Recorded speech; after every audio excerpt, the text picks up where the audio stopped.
very much. Yeah.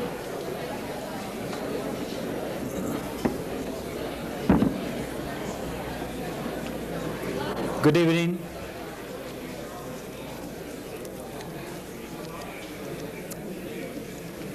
Hi.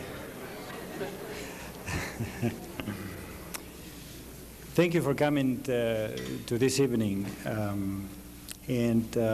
I have a few little announcements that they asked me to read to you, so we all know where we are. I guess we all know why we are here.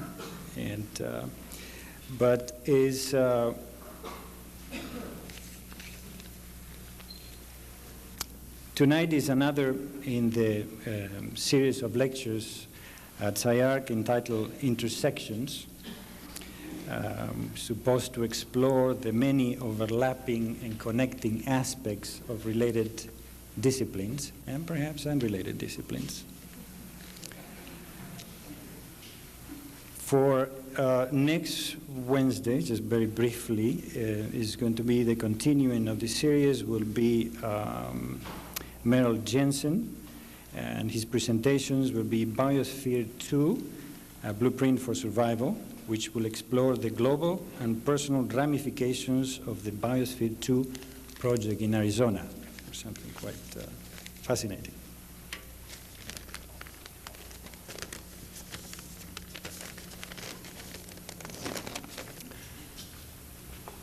It is perhaps the most frequent question asked by students of all ages. Where does space, time, beauty, and form come from? Which is consistently replied with the most profound answer ever attempted. I don't have the slightest idea. But what we are certain of is of the presence of some women and men who seem to have the ability to reach a particular space, a molecular world, where those elusive issues play, dance, interact, multiply, and wait like a beautiful maiden to be discovered and loved. According to Nabokov, literature was born when a boy came crying wolf, and there was no wolf behind him. Well, perhaps creativity starts or exists when the gods come crying now, and the light of the never before dawn radiates from behind, before, beside us, with the great clarity of a new world. But also a world that seems to be found in the shimmering go-between space of the real and the fantasy, of the measurable and eternity, of tangible and enchanting. A world where time is outside time, where the labyrinth of dreams is totally unmeasurable, where imagination is magical, and where the lightness of being is perhaps utterly bearable. Without any doubt, we need the help of the poet to help us define this issue of aesthetics. According to Borges, art should be like the mirror that reflects our true face. It is said that Ulysses, satiated with miracles, saw his humble and luscious Ithaca, and he was moved to tears by love. Art is that Ithaca, rich in timelessness, not in miracles. In a few moments, we will have the visual pleasure to glimpse at some of those worlds, some of those Ithacas, and to visualize the possible answer to those special questions when we experience the space, the time, the form, the beauty, and if you wish, the magic of Bela Lewitzky. Thank you.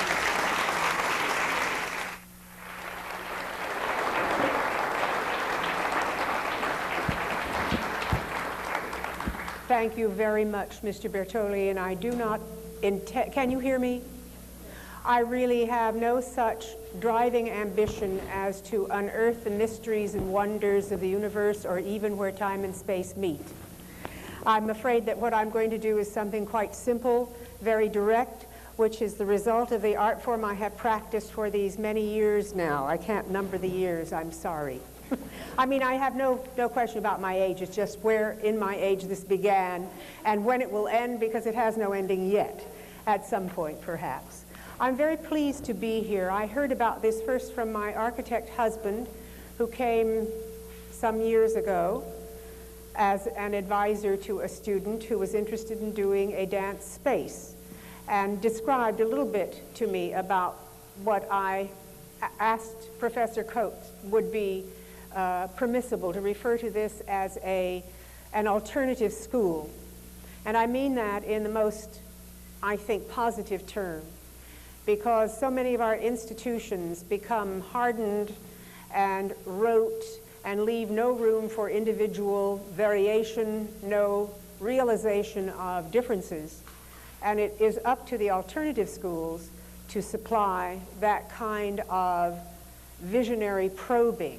And I also found out that this school, which contains 150, if I'm correct in my memory, undergraduates and an equal amount of graduates, is in the process of defining itself. That's the best place to be in time. I have been fortunate to be at such initial beginnings of many institutions, and they're at their most magnificent when they are asking a question. What am I about? Where do I want to go? So I feel very privileged to come to Southern California Institute of Architecture, because I suspect it is at that wonderful place of discovery and definition. 10 years from now, let's find out what happens. Has it hardened, and will there be an offshoot of it? Hard to know. I need to define a little bit about myself.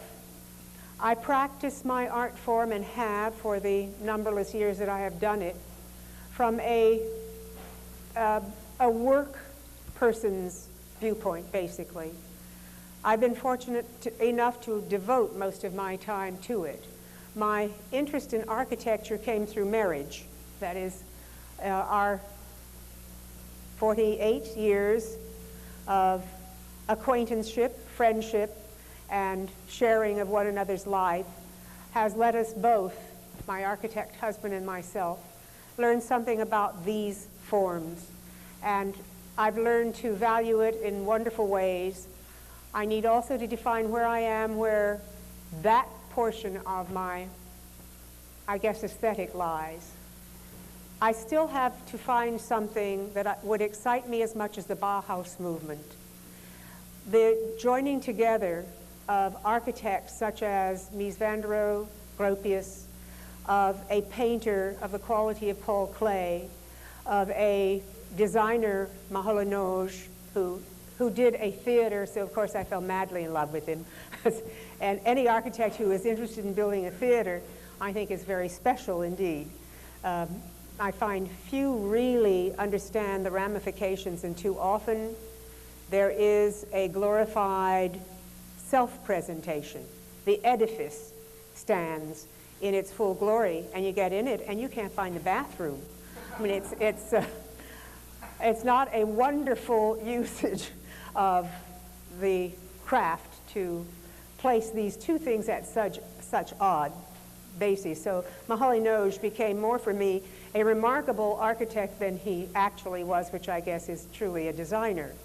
And then came my discovery that there was a man named Oskar Schlemmer. Is that a name that means anything to you? Who was a dance maker. She says yes. Thank you. And his dance making still is in the forefront of what it is we do in the world of dance. It was exploratory. He did not technically pursue dance as I do. I love another aspect of it. But he sought design as an extension of movement.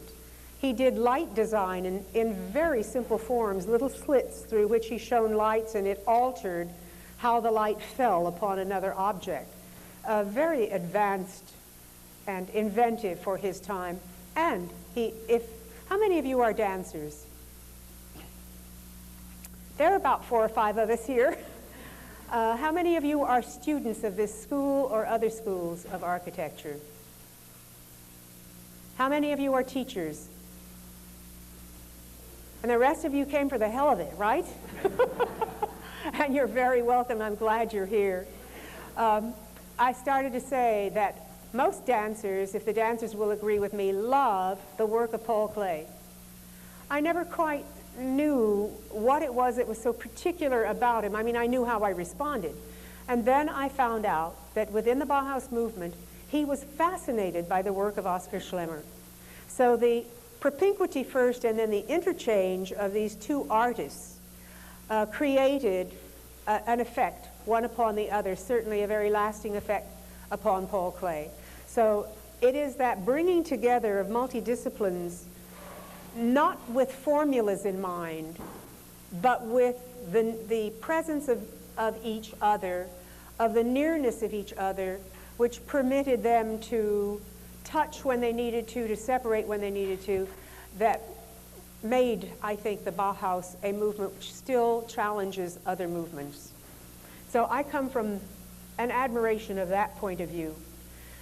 Lest I wander on, as you can see I have an aptitude to do, I have written what I wish to say because I care strongly about what I feel dance should mean to informed people. I have written what I will read to you so that I won't wander far afield. So forgive me if I return to my turn, rather, to a text. I would also advise you, and I'll apologize in advance, there will be dancers illustrating some very simple, I hope clear, theses. And those of you in the back, unless you stand up, you're not going to be able to see.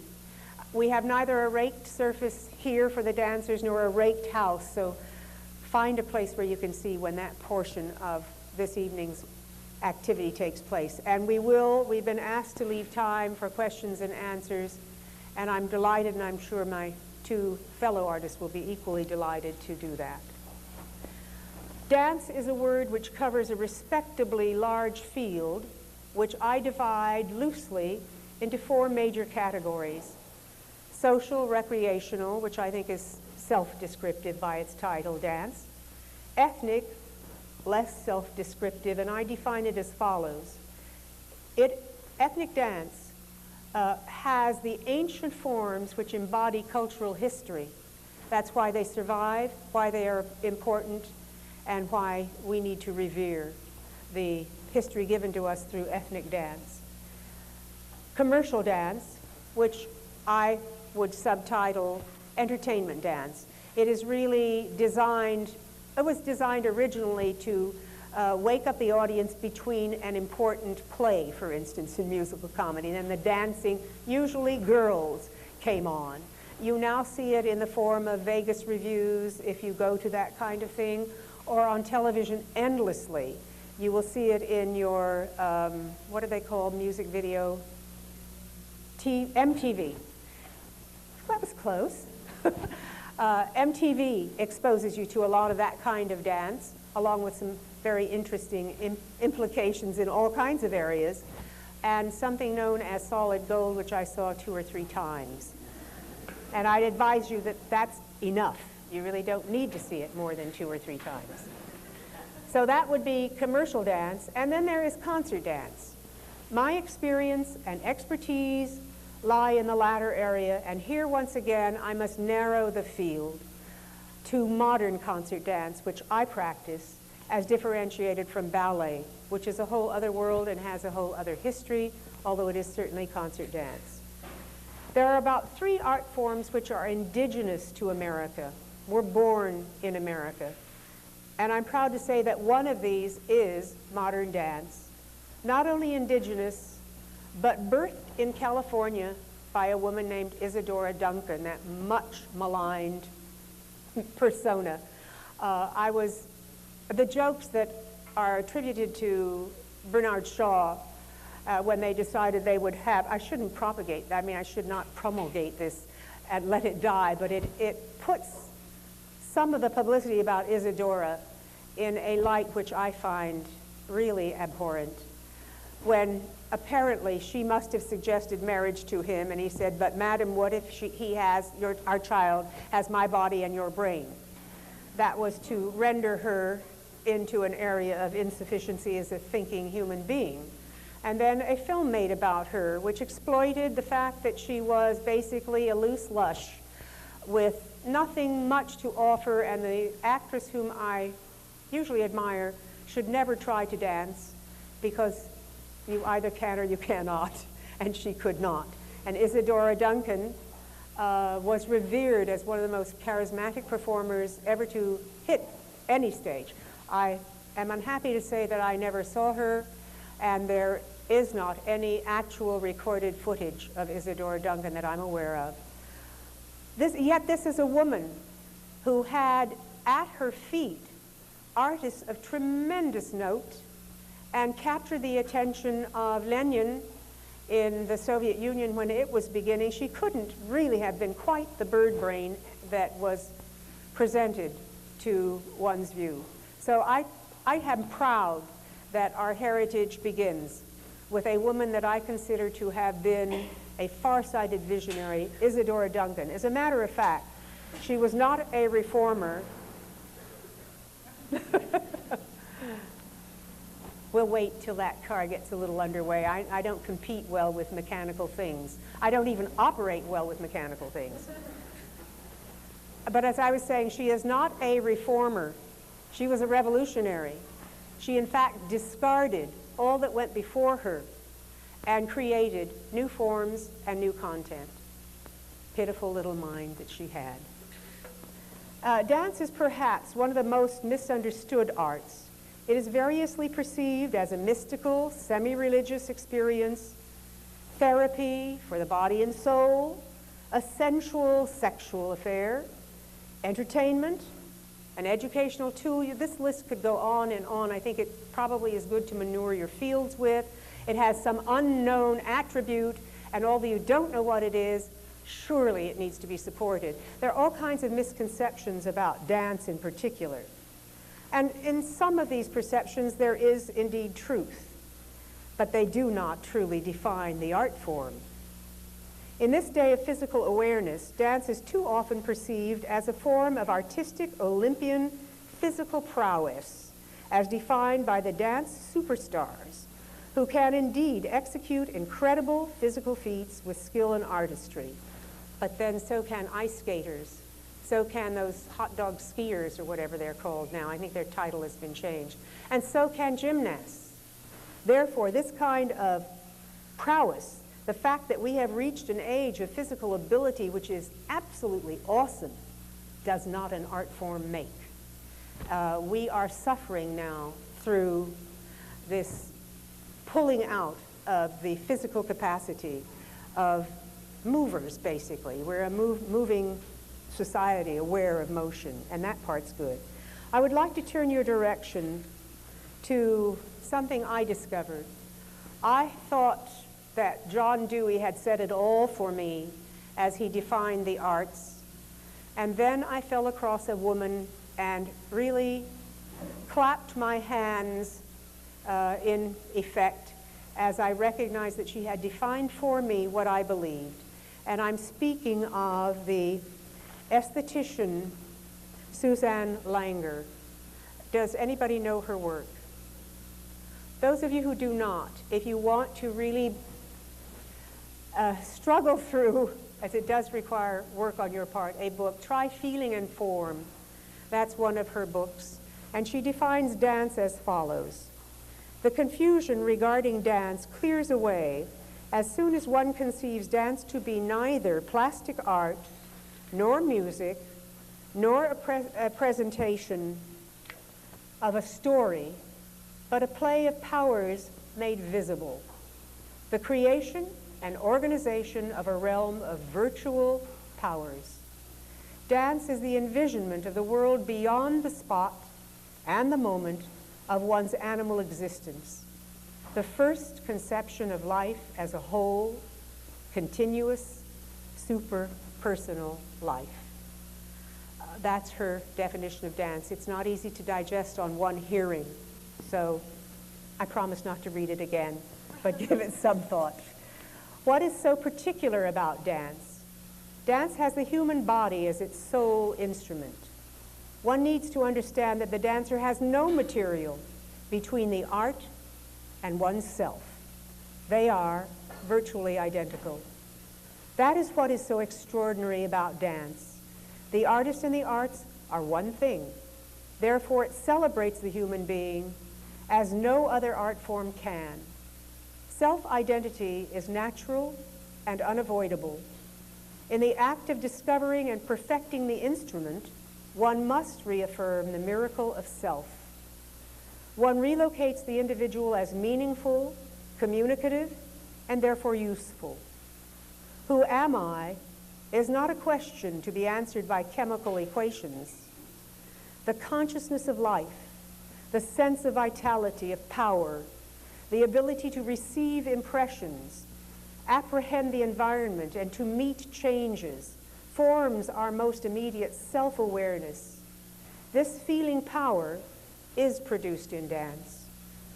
In dance, one returns to long-forgotten basics, the revelation of nonverbal symbology, the shape of things, and the physical knowledge of emotion.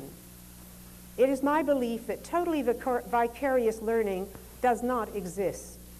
Without a small piece of experience, comprehension is almost impossible.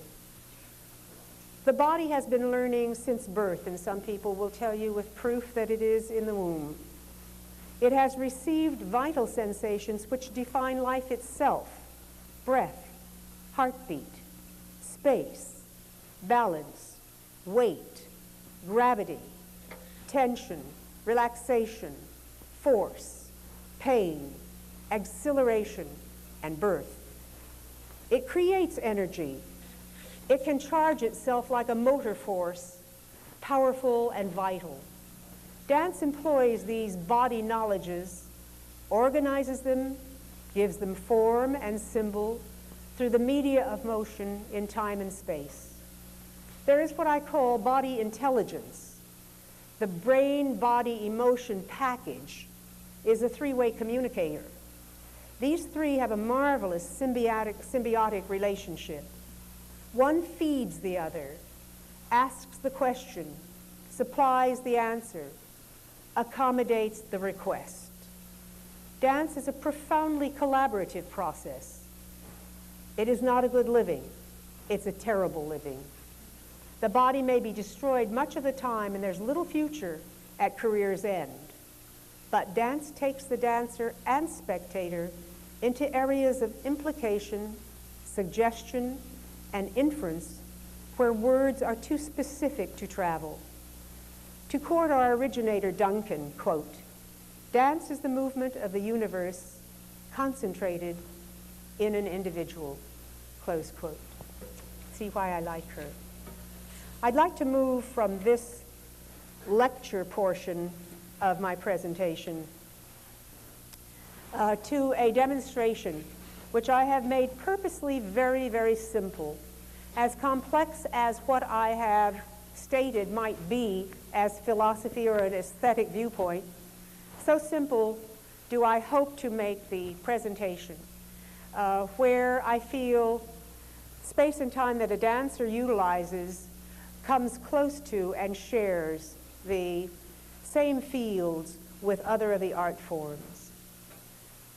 So we will move into two aspects that I put forward in my speech.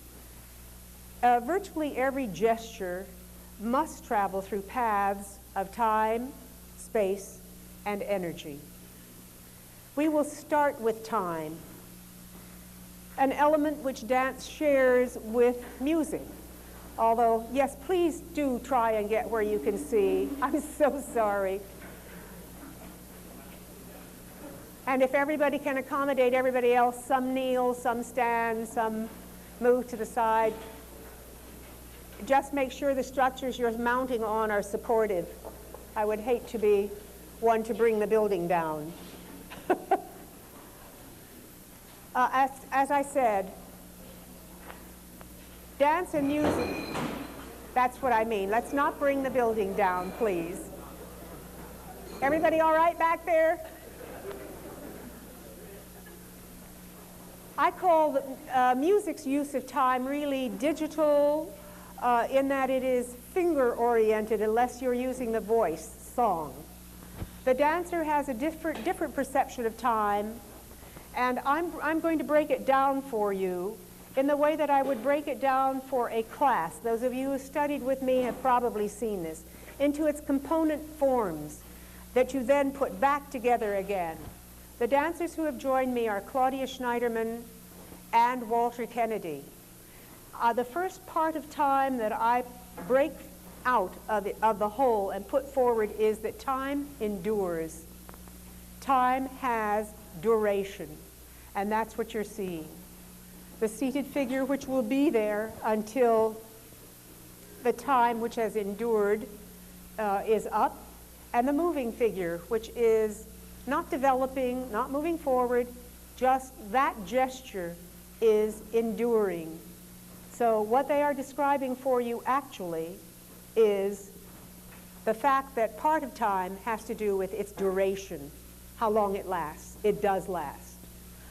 We recognize time, incidentally, already because we recognize it in seasons. We recognize it in day and night. We recognize it in the growth of a human being. We watch them from birth to death. We recognize it in the growth of living things, plants, the seed which grows to fruit, which then withers and grows, returns back again to the earth. So we recognize time as being part of our being. Different cultures view time differently. The American Indian refers to time in terms of moons and suns, that they will return in so many moons or so many suns have passed. The European heritage, which we inherit generally in the United States, has made this hideous device known as a clock. And that's another way that we define time. If the dancers wish to stop now your enduring time, we will move to another division of time, something that I call pulse, or a breakup of time with some regularity. Pulse, the first meaning of the word pulse is really the heartbeat as it exhibits itself in pulse. I can never find, is there anyone else in this crowd who can't find their pulse? I'm alone. I cannot find my pulse. They can. If you can find your pulse, please, find it literally the way all these good people can and I cannot. And once you have found it, will you make it, please, visible to us by a very simple motion? In other words, you're going to extend that pulse time into something everybody can see. You can feel it. They now have to see it.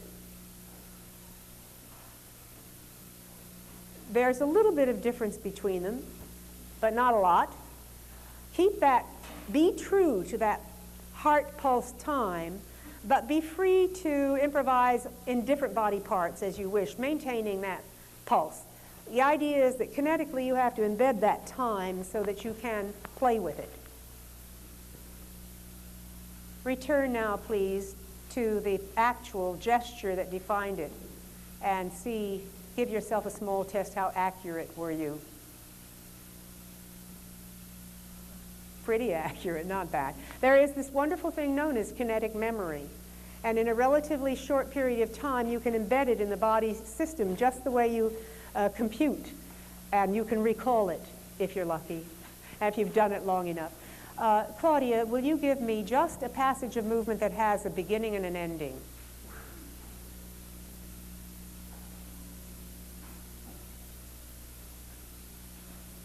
Keep it going. Now I'm going to ask you to teach it to Walter by counting it, if you will.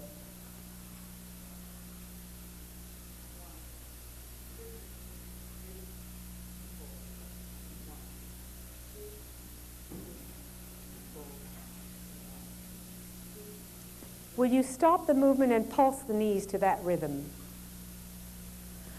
This is an interesting phenomena. It's anybody who works in modern dance, not in ballet, especially in the early days, would count any movement passage in this time, and it is something I learned to call dancer's pulse. There is something known as a dancer's pulse. They will just automatically go to that particular rhythmic breakup. Walter, can you remember your actual heart pulse time? Take the same 2 knees.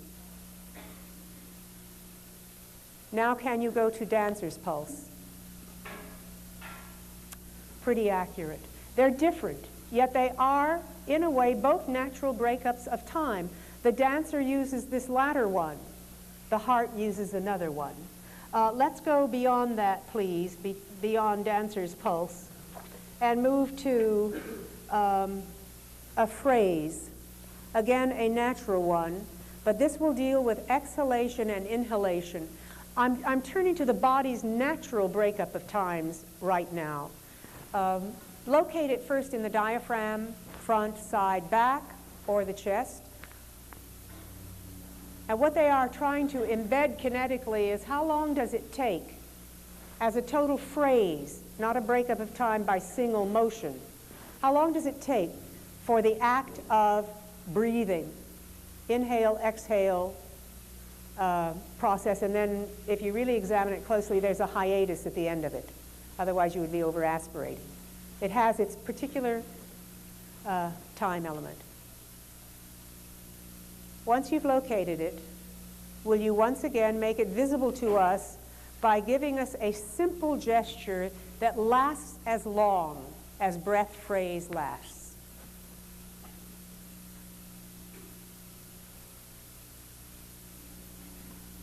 Now this is actually a step different than the breakup of time in pulse. I've used the term phrase. Will you remember this gesture which described it for us and give me a motion of your invention that takes as long as breath phrase?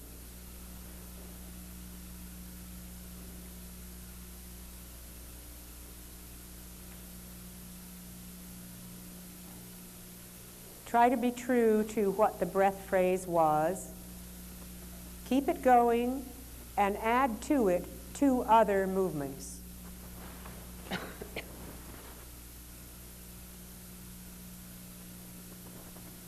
Keep that going and find a way to let it move or locomote or travel. Try not to change the breath phrase length. Keep all that going and add to it a turn.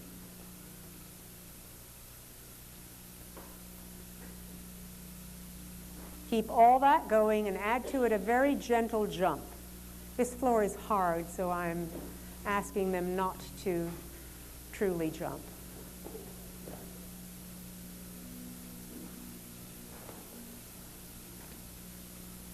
Will you return, please, to the first gesture, the very simple one that defined that breath phrase length? That, incidentally, for me, also happens to be thematic length. If a dancer, student of mine would ever ask, how long should a theme be? The answer, not a finite one, but a kind of rough one that you could play with, would be it's about breath phrase length that you will find your theme. A dancer's or motion theme is longer than a musician's thematic material, I have discovered. If you will stop that, please, and let's move to tempo as an element of time. Once again, Walter, give us a gesture that is repeatable. Now, I would call that moderate time. It's the natural time in which he discovers the gesture. And almost everybody would do that more or less in that time. Now we're talking about tempo. Without any acceleration, will you please move that to fast? Without any deceleration, return to the original moderate tempo. Again, they can be pretty truthful about that. Without any deceleration, move it to slow.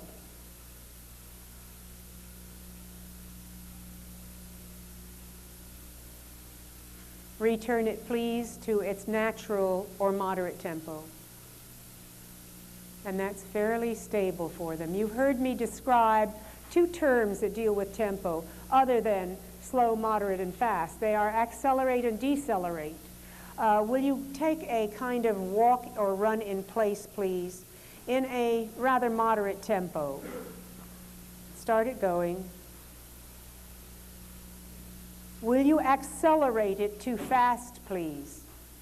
So this is tempo, dealing with tempo in moving time. That is, it travels through a whole progression of tempo changes until it arrives at fast.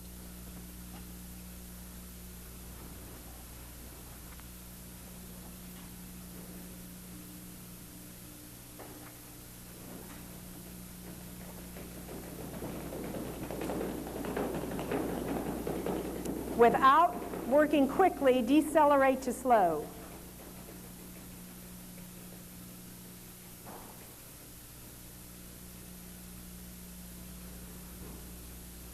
And when you get to pretty slow, just relax.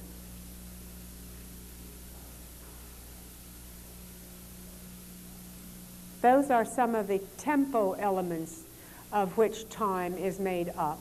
Another is rhythm. Rhythm actually is a pattern of time, and I'd like them to illustrate it just by clapping. It's repeatable, and it can have a heavy and a light accent. Walter, do 2/4, which has one heavy and one light accent.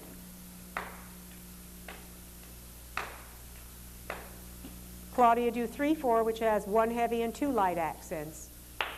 So they are repeated patterns of rhythm. Walter, a 4/4, which has a hard accent and a moderate accent and two mild accents. The heavy accent and the moderate. Stay in your 4/4, will you, Walter? There's one element of rhythm that I just kind of like to do for fun. Claudia, stay in 3/4. Go.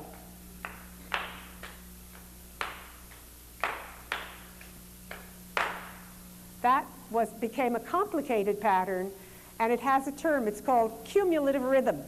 That is that a 3/4 and a 4/4 come together within 12 beats. So 12 beats form that cumulative rhythm. I don't know what that's good for. Trivia, maybe. You can find other cumulative patterns. Why don't you play with 4/4, Walter? These will all be audible. Matter of fact, if you want to use the hands, you may. 2 measures of 4 from you. Claudia, you answer. And then 2 from her, etc.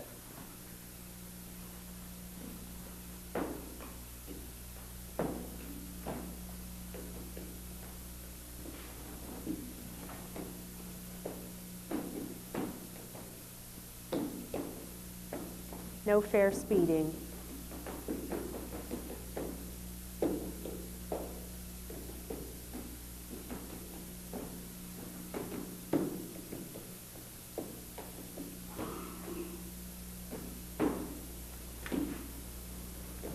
It's all right, he put in 2 tacits. Claudia had a hard time keeping up with that.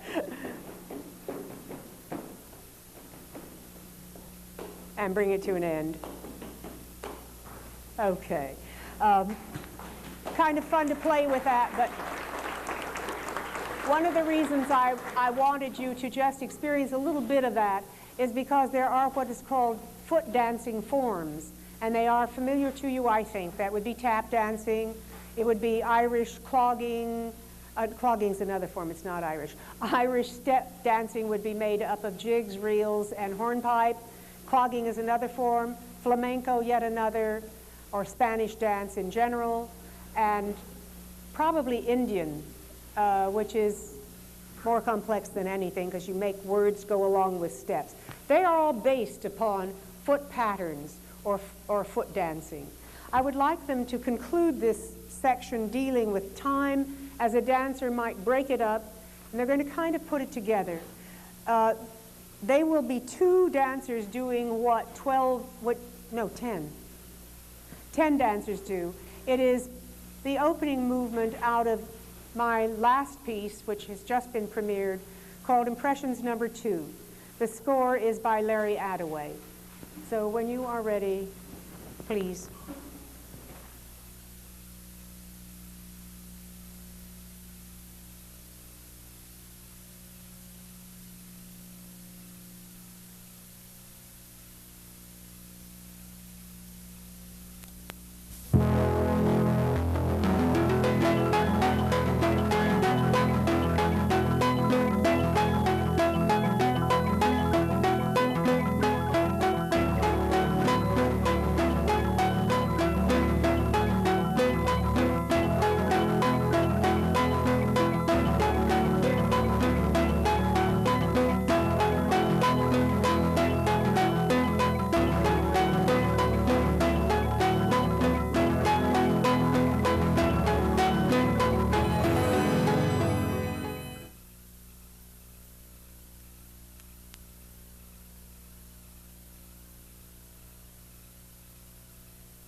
I choose to do this when we were discussing time, because the rhythmic pattern of what they did is not very simple. It's rather complex.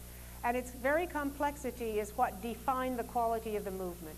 I think you'll find it interesting to have them do it without music and count it for you. And it's not by dancers count, incidentally. It's by digital count, foot count. And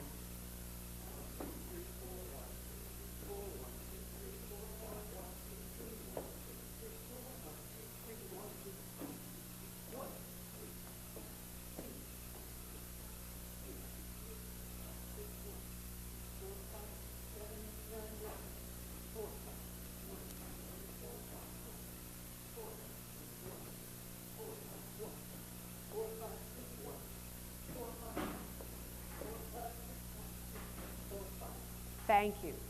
That's what that was made up of.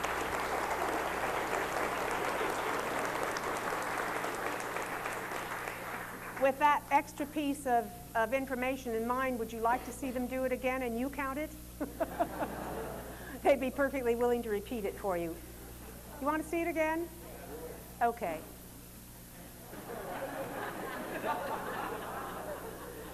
Okay.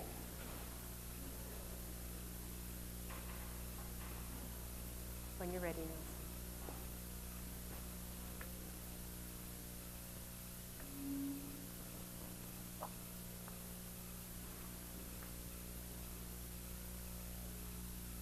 No, we don't have it. Judah? Forgive me.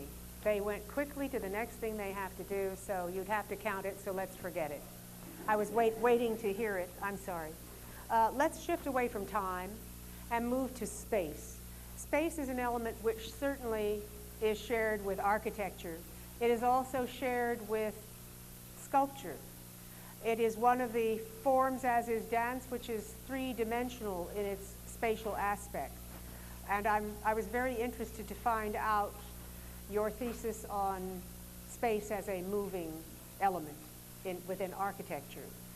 We can't help it. We are a moving element within dance. We would struggle with being a still element in dance. And again, I would like to present it the way I would to students who study space design with me, by breaking it artificially into its component parts as I see them and as I have taught them, and then putting it back together again. Let's start with the word design. Design again means a recognizable pattern. For us, it would rest as curvilinear or rectilinear design, or anything made up of those two elements together. And I break it apart so that floor design would be one of the things we would begin with. Claudia, will you begin? That floor design means anything that touches the floor is what is visible to you. You have to pretend there is nothing above the floor. Curvilinear floor design, please.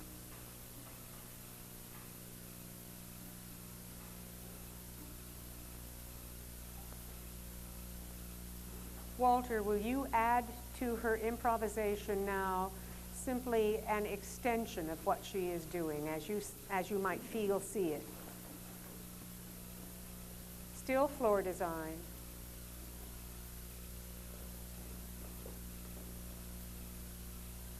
Let's shift over and Walter, rectilinear floor pattern. Claudia, will you enhance the design that you feel he makes as he goes along?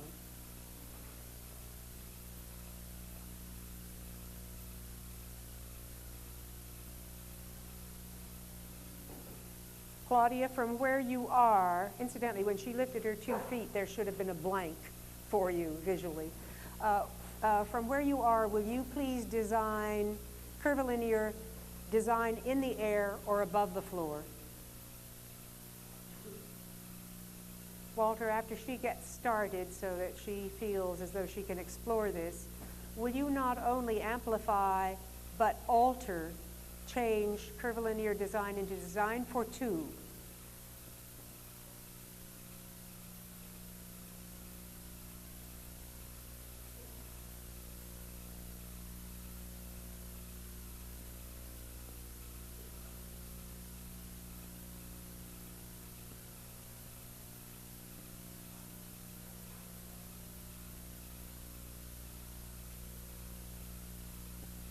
Walter, rectilinear spatial design, design above the floor. Claudia, again, make it into more than amplification.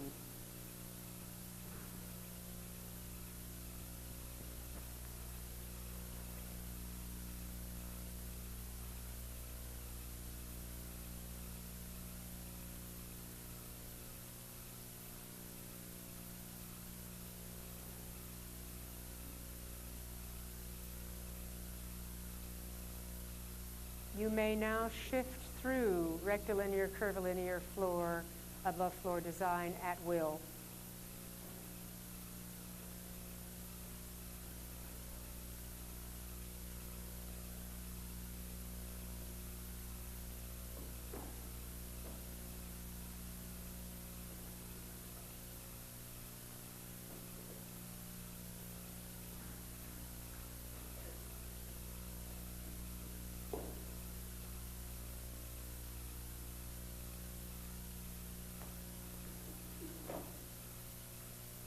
And hold.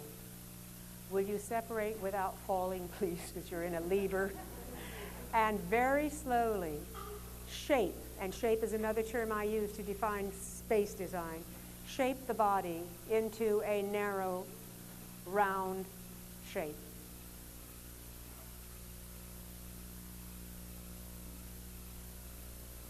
Into a high, wide shape, and move slowly from where you are so that you link the passage through space.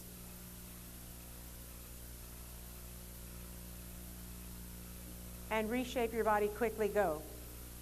And again, quickly go. And again, quickly go. Hold this shape.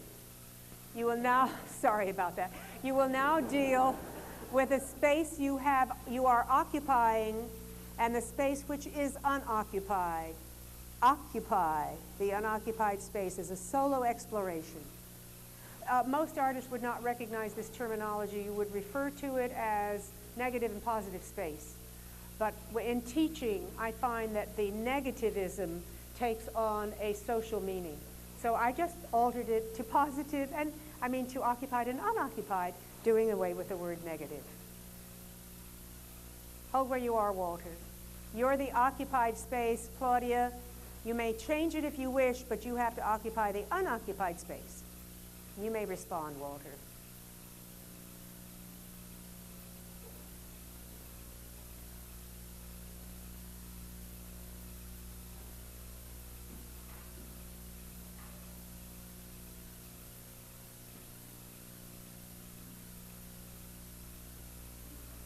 Claudia, you become the occupied space.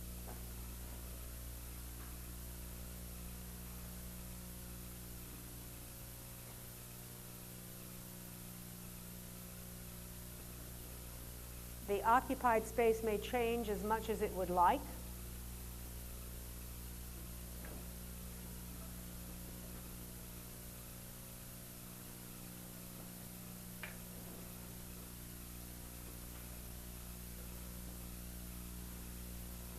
and bring it to an end. You missed your opportunity, Walter.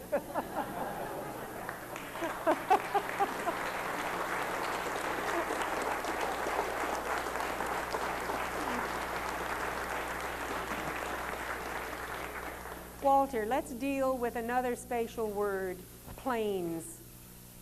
How about horizontal, vertical, wide, and diagonal? A horizontal plane, a vertical wide, and a diagonal. Claudia, visualize that he's moving within a volume. Will you define that for us? Walter, keep your eye on it, will you? The terms have been plane and volume.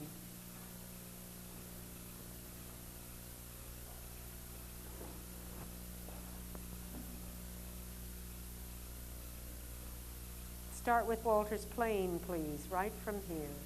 Go, plane.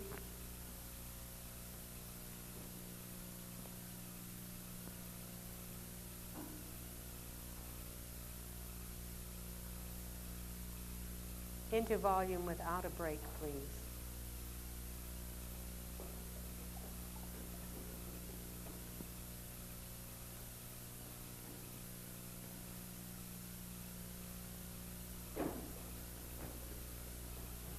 Could be harder to see, Walter.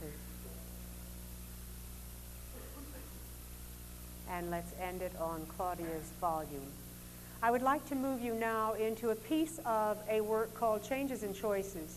It actually was the first thing that was co-choreographed by the company and by me. That company has changed, but Claudia remains.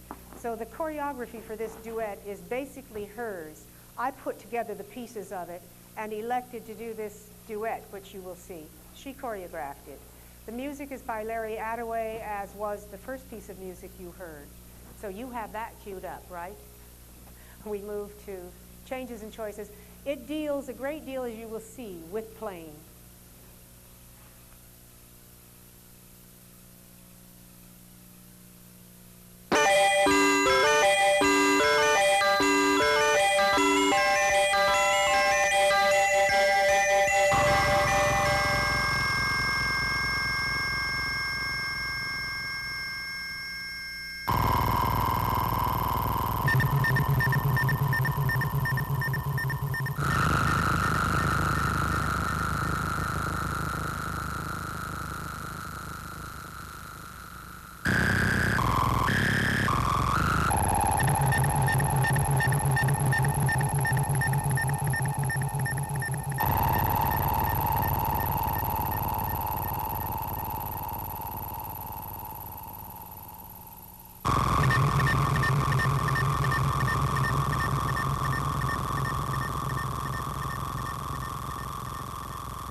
We're going to conclude with one other piece. It's a work called Pietas. It's a very old piece in my repertory. I'm still in love with it.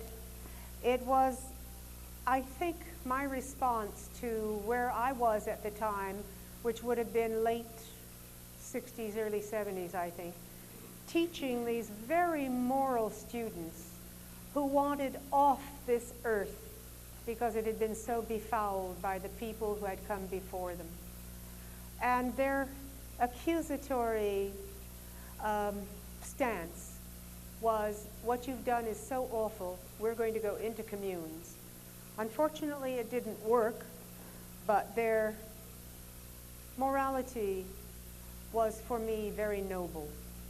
It embeds also an anti-war statement, and it reflects the first time that I ever went to Europe and saw, instead of the completed Parthenon, which you see in reproductions and so on, fallen columns with pigeon dung on them and a nose, gone, from a statue. I somehow never imagined that these wonderful edifices would be in this state of disrepair. All of these things sort of came together for me in this work. You won't see all of that.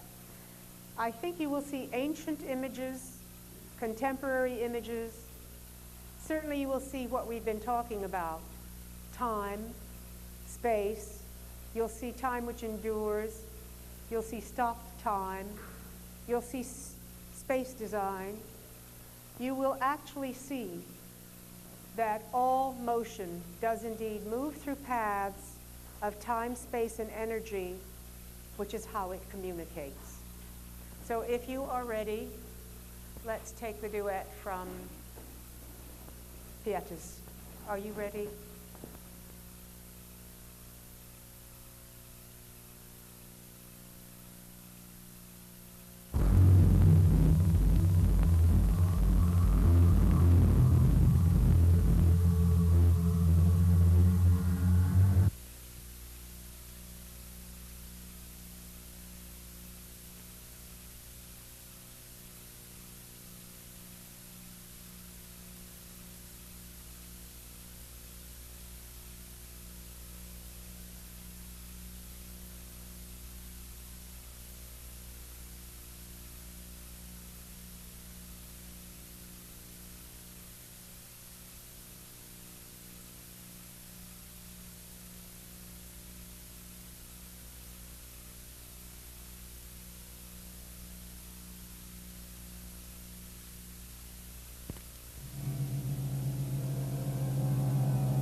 Bow.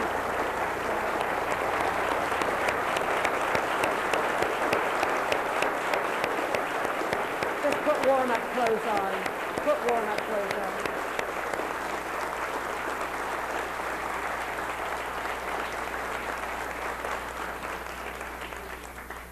That concludes our part of the presentation, and if I am clever enough and can see you, and if you hold a hand up and you would like to ask questions or converse or whatever, I will try to repeat your question and even answer it.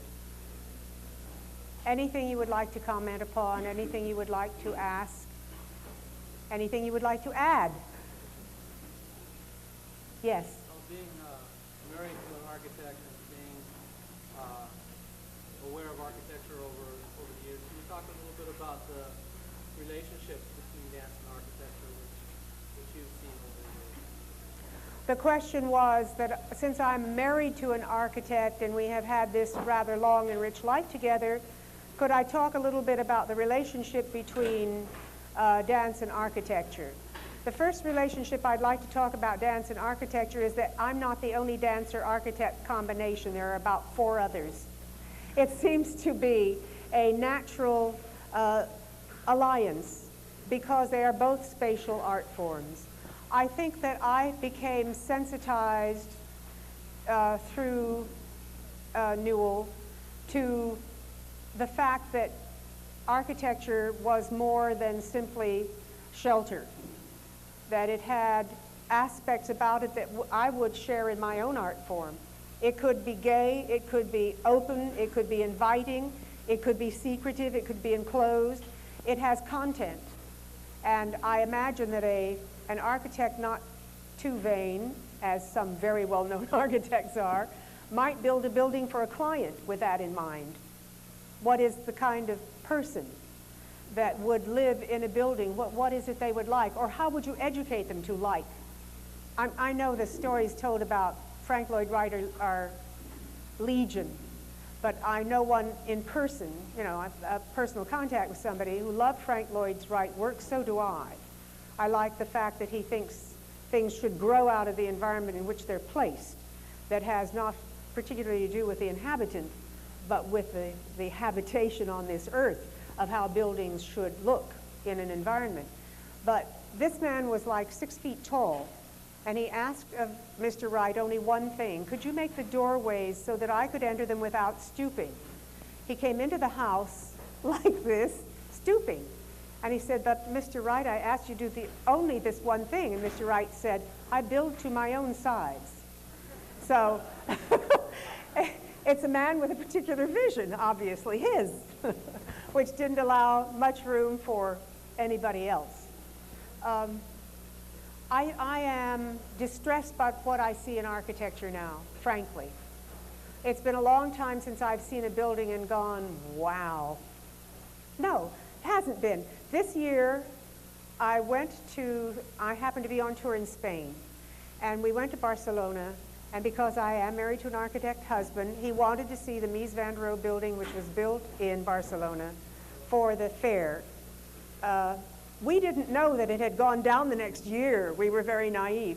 And we were fortunate enough to find that it was rebuilt by people so interested in it they couldn't stand the wait the year before we arrived there to see it. So we were blessed in our innocence. We did see it. I need to tell you, that man's architecture is as contemporary today as it was then. Beautiful, simple forms that involve space, water, and light. Refreshing. When you got into it, you wanted to stay. You felt you could be part of it. You could identify with it. We then saw the work of Spain's most famous architect, Gaudí, and it's a little like seeing Disneyland. The man's imagination just ran amok, but it's fun. It's fun. And you looked at him and you thought, his point of view identifies. And if I want to live in that kind of building that is fun, I would want Gaudí to design it. So from two extremes, I admire the two people, and they are polarized in their difference architecturally. What I cannot stand is what is happening today as I look about me. A part of a Victorian something or other, a little tiny bank top on top of another building, pillars which have no functional reason to be, and they all three live in this same building. And I will swear that if I see another turquoise and pink building, I'm going to throw up on it. I mean, it's... We will be identified shamefully in the 80s as the folks who forgot Bauhaus and anything that went before them and reverted to the poorest form of imitation, post-nonsense. My definition. Yes? The question was asked about a dance building that I'm foolish enough to attempt to put up. And it is because dance, unlike other art forms, there are opera houses. There's a word which says opera house, and operas are meant to go into it. There is a word which says concert hall. It's built exactly to house concerts, musical concerts. There's an auditorium for the Philharmonic. There is no space defined for dance itself. And a friend of mine once said these multi-purposeless spaces are just that. Everyone gives a little bit. An economical house being built for theater would be to have an audience which wraps around and you can get as many in there as possible, the size of the stage being fixed because you need a certain amount of space to dance. Doesn't work for dance because how many of you have ever been to the Shrine Auditorium to see a dance concert? Didn't you love what happened from the knees up? And wasn't it wonderful to see stage right? You notice that the dancer steps into a rosin box and is talking while all the action is going on the stage. It's monstrous. It's not meant for dance. So my vision was to put up a theater which would accommodate both dancer and audience so that you could see them from the floor up and you could see them from almost any seat in the house with the help of Newell, who is the architect conducting this. Pretty much 100% vision from any seat in the house. I'm not just interested in the performance aspect of dance. I'm also interested in the training program. I'm also interested in the history of dance. So there is a 4-component vision of this. A theater, a performance space which is the equivalent of the black box to theater, an exterior performance space that makes up the performing component of it, an institute for dance, which is to train dancers in what I have been able to inherit and what I have added to my knowledge of training, and it will have children, from children to seniors. As I approach more senior than I was before, I can appreciate what happens to a senior citizen. It's a horrible term. There's no good term for it. Gray Panther, maybe. A senior citizen is told this is time to retire, even though they may be chronologically old and in actuality younger than their 30-year-old neighbor who is chronologically young and mentally should be retired. You know, these are very arbitrary things. So many senior citizens are asked to simply sit down, sit in your rocking chair. They will become a rocking chair. I know the body well enough to know that if it takes that shape and does nothing but that shape, that's what will happen to it. It will congeal into a non-moving entity. So I'm concerned from the youngest to the oldest in a training program. They should have the advantage of a motion experience, an institute for dance, a research library for dance, which came about because a friend of mine named Ruth Clark Lurk had made her lifetime's job to collect writings, films, and audio reporting by dance personages into a collection, a very huge and very valuable one. So we have an archival library and we have a resident dance company. And it's coming along pretty well. We've got most of the way. We have a huge sum of money still to collect. And then we'll be up and out of the ground. I think there was a hand A hand here, and then here, and then here. Yes.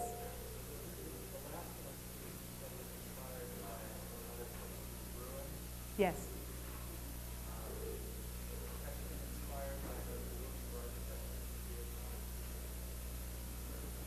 The question was in reference to the fact that the work Pietas I mentioned had been in part impacted upon by fallen architecture. Were there other pieces of architecture that I responded to? I can't think of specifically a piece of architecture. This I happened upon, and its contrast was so impactful for me that it found its way into a piece. But I am the daughter of a Sunday painter, and probably one of the strongest influences in my life is painting. Impressions number 2, the piece you saw, followed Impressions number 1, that's logical. Impressions number 1 was based upon the sculpture of Henry Moore. Impressions number 2 is actually based upon the work of Vincent van Gogh. And I hope to do Impressions number 3. Then I'm not going to do another artist's impression. Would I do what?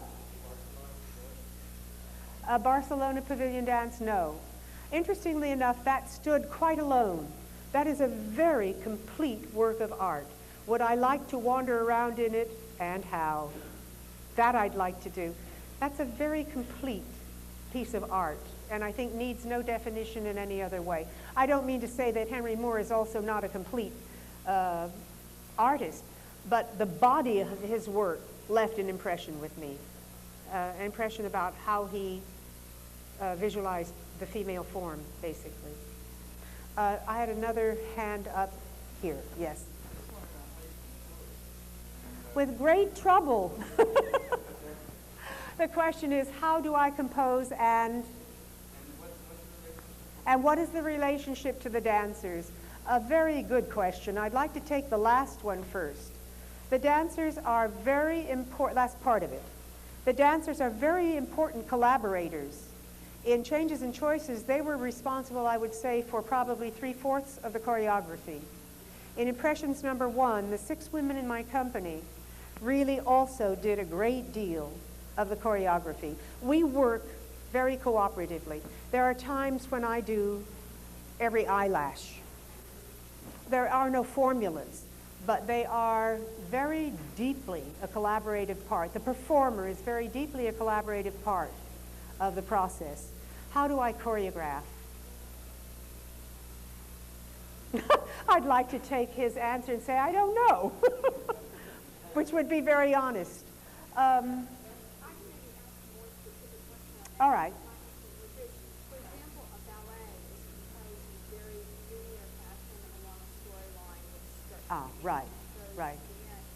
Modern dance, I think, for the layperson, you've demonstrated many of the elements that go into it, which are sort of the specific building blocks, you could say, within an architecture. But from that, you end up with what's obviously a very completed composition, but for the layperson, isn't as easy to read as Exactly. ballet, which does go in a linear fashion. So how do you actually, is it purely emotional, is it hierarchical, or how do you actually compose? This question was helping me answer how do I compose, and she likened to, well, she used as an example that ballet composition tends to be a little more readily accessible both to the choreographer and to the viewer, because it tends to have a storyline. It doesn't always. It tends to have a storyline, and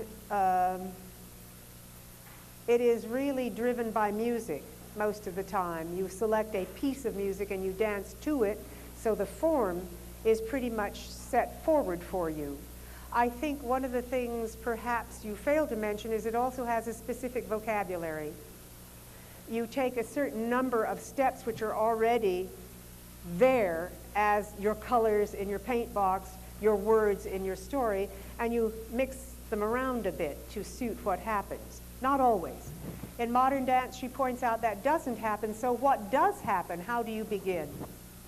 First of all, for each dance piece, I, and I will only speak for myself, attempt to invent a new vocabulary.